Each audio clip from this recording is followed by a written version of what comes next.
With that, let's begin our practice. Welcome, everyone. This is Recovery Dharma. My name is Julia. I'm one of the facilitators of the Spokane Sangha. It is my privilege to practice with you today. On Wednesdays, we take a slightly different approach to our practice, and we read from different texts, and we take a Zen approach to our practice. For months, we have been exploring the work of Roshi Joan Halifax and her book, Standing at the Edge. We began this Wednesday practice with Suzuki Roshi's Zen Mind, Beginner Mind, and now we've moved on to Joan Halifax, who is a Zen master at Upaya Institute in Santa Fe, New Mexico. And she has come up with this idea of edge states, qualities and emotions and experiences that we all experience as human beings. And the edge state is that place within each of us that is the sweet spot of growth. It is the threshold point where if we overextend ourselves at this edge state, we fall over the edge and experience distress of some kind. On the other hand, if we notice the edge state, but it's something that we avoid, we feel aversion to, and we never allow ourselves to get close to that edge state, we also deal with consequences that are somewhat negative. Rather than distress, on the other hand, we can become apathetic, complacent, lazy. And mind you, we can be very stressed in those states because we can be highly busy but distracted, avoidant, averse. So the edge state is a moving target, and we are here to cultivate some fluidity in our relationship to it. We have been looking at various edge states, things like empathy, compassion, respect. And right now we're in the process of looking at engagement. How do we engage with life? A question that is applicable to us is, how are we engaging our recovery? How are we engaging our thoughts about recovery, our stories, stigmas, biases, prejudices? How are we engaging our emotions about recovery, and so on? So for our practice today, I'm just going to read from this book a little short section. Last week I introduced a concept of engagement that Roshi, a seed that she planted, and I'm going to revisit it today. Engagement is all about the cultivation of wholeheartedness. Whole heart.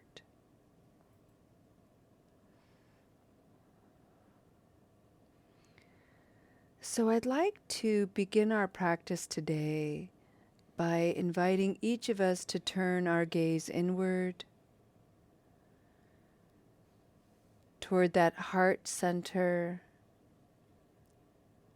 that place of basic goodness within each of us, Buddha nature, bodhicitta.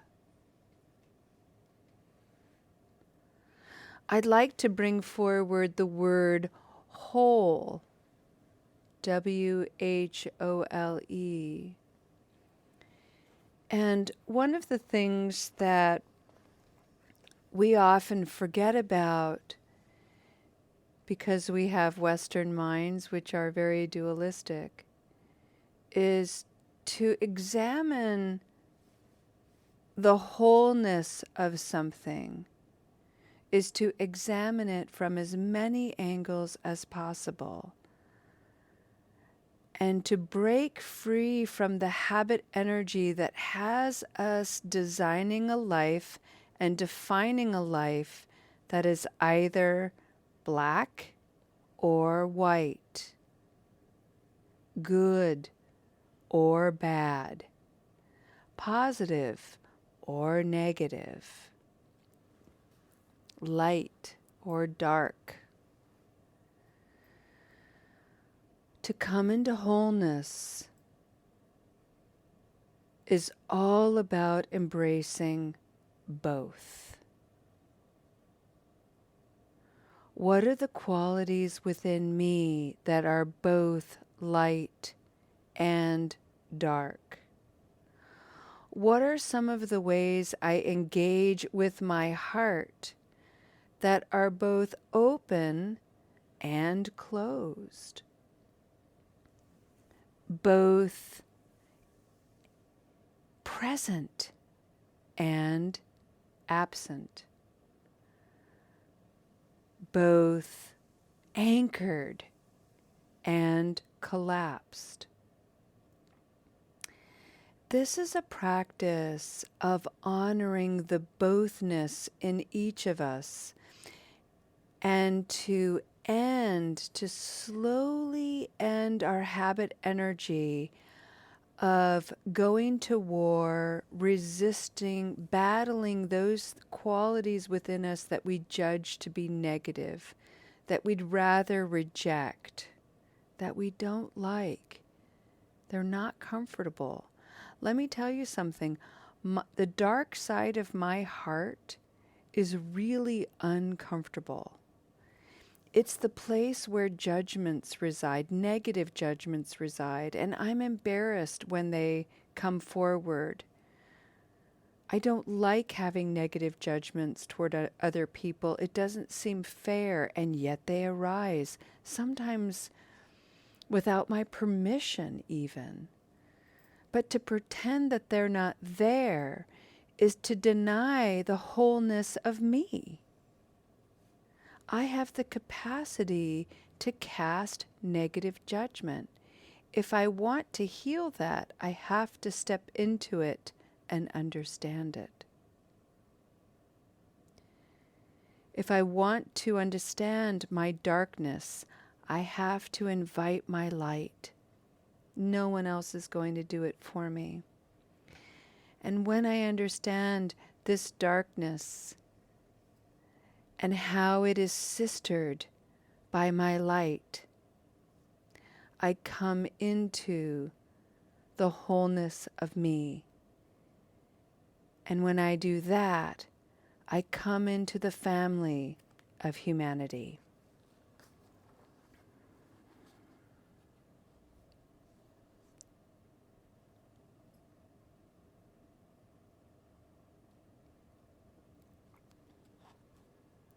Roshi writes, during a program that I taught with the Benedictine monk Brother David Steindl-Rast, he shared with us that the antidote to burnout wasn't necessarily taking a vacation. It is wholeheartedness, he exclaimed, beaming joyfully. I like the word wholeheartedness because it implies that the whole of our heart is engaged. It points to his sense of genuine connectedness to and love for the work we do. In a subsequent talk, Brother David shared that wholeheartedness was his own personal strategy for avoiding burnout. The poet David White recounts a pivotal conversation he had with Brother David, who counseled him. You are so tired through and through because a good half of what you do here in this organization has nothing to do with your true powers or the place you have reached in your life. You are only half here and half here will kill you after a while. You need something to which you can give your full powers. The swan doesn't cure its awkwardness by beating himself on the back, by moving faster, or by trying to organize himself better. He does it by moving toward the elemental water where he belongs. It is the simple contact with the water that gives him grace and presence. You only have to touch the elemental waters in your own life, and it will transform everything.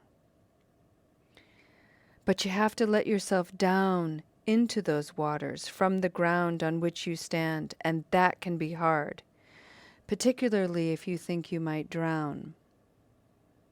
Brother David continued, "This nervously letting yourself down takes courage. And the word courage in English comes from the old French word cœur, heart. You must do something heartfelt, and you must do it soon. Let go of all of this effort and let yourself down, however awkwardly, into the waters of the work you want for yourself. It's all right, you know, to support yourself with something secondary until your work has ripened. But once it has ripened to a transparent fullness, it has to be gathered in. You have ripened already, and you are waiting to be brought in. Your exhaustion is a form of inner fermentation. When that happens, you are beginning, ever so slowly, to rot on the vine."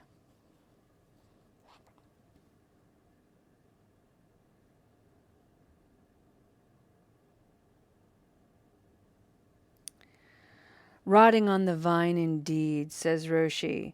To avoid that unpleasant fate, we must lower ourselves into the water of the work we want for ourselves and for the world, and bring ourselves to the place of fullness, of wholeheartedness in how we serve.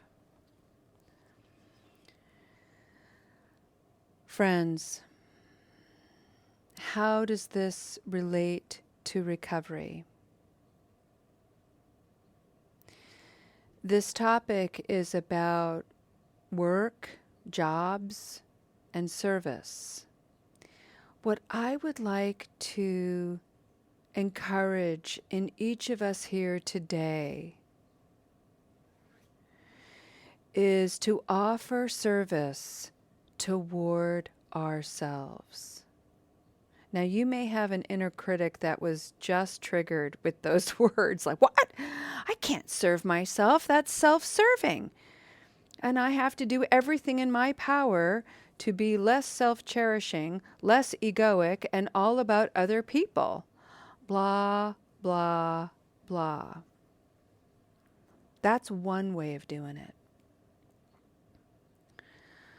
Recovery and shifting our relationship to habit energy requires a great deal of self-reflection, self-healing, self-kindness, and self-discovery. The self that we're talking about here is the self buried at the heart center, the self covered by negative habit energy, the way we talk to ourselves, the way we harm ourselves, the unrelenting regret that we keep beating ourselves over the head with. To recover is to be of service to that part of us and to invite it into the light of healing, of grace, of acceptance, of joy, to take stock of the extraordinary efforts we have made, the way we've learned from our mistakes, the fact that we have the tenacity to keep going, we have the courage to show up to a meeting of strangers, we have the creativity to try on a new methodology of recovery. We have the presence of mind to listen and be here.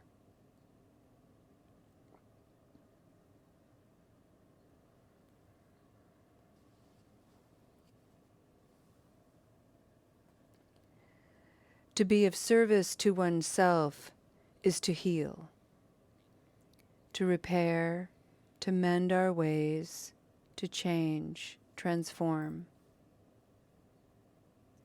By extension, we automatically offer it to the world. Your presence, healed and transformed, serves your family, your community, your town, state, nation, world.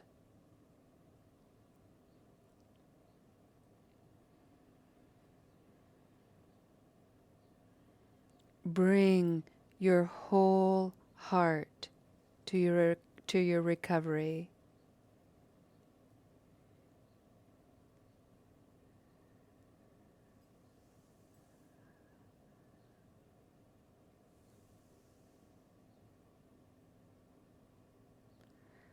Let's allow a few moments of silence to let this settle into that heart space.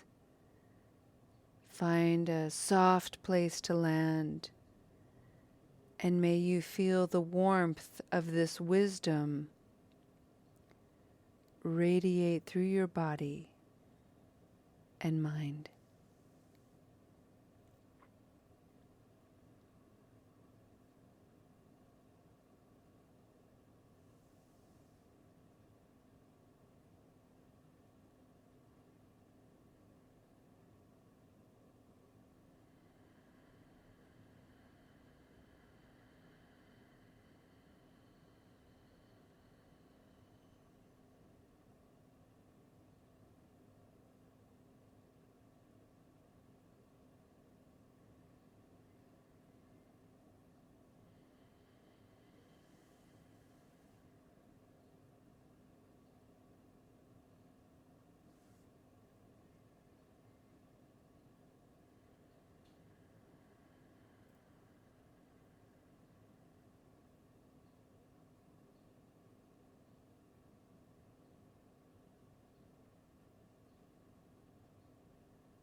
Friends, I'll end our practice today with a sentiment of metta. I haven't read these in a while, and I'd really like one. So I'm just going to read a little card. This one reads, "May you gaze at the stars. May you gaze at the stars."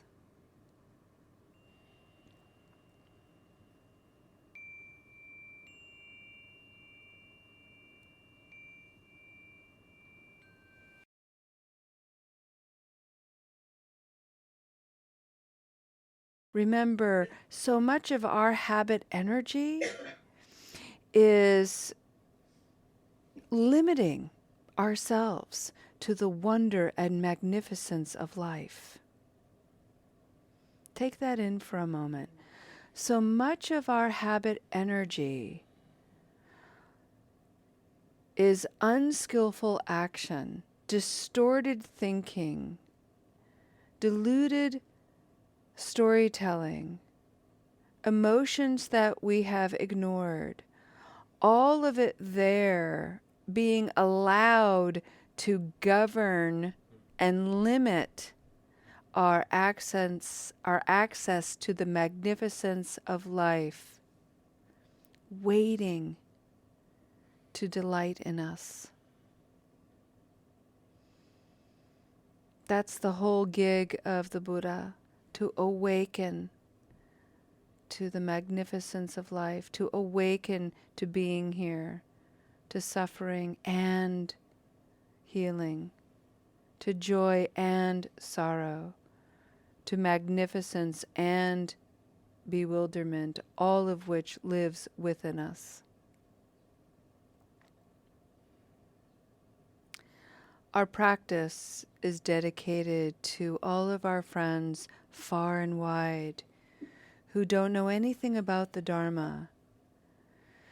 May our practice ripple out into the ethers, tickle their toes, stimulate their fancy, maybe pick up a book. They don't even know why they're in the bookstore today.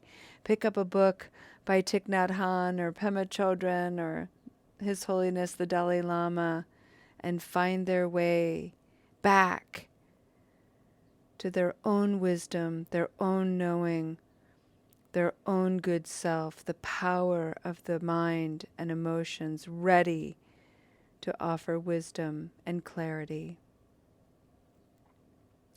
We dedicate this practice to any one of our friends who we may have not yet met, incarcerated, in the hospital, in treatment, in a treatment program, on the street, in a car, locked in an apartment. May anyone who is suffering from substance misuse and abuse find a moment of comfort, a place of safety, and the kindness, compassion, joy, and equanimity all human beings have a birthright to receiving. Thank you so much for your beautiful practice today, friends. I look forward to seeing you next time. Namaste.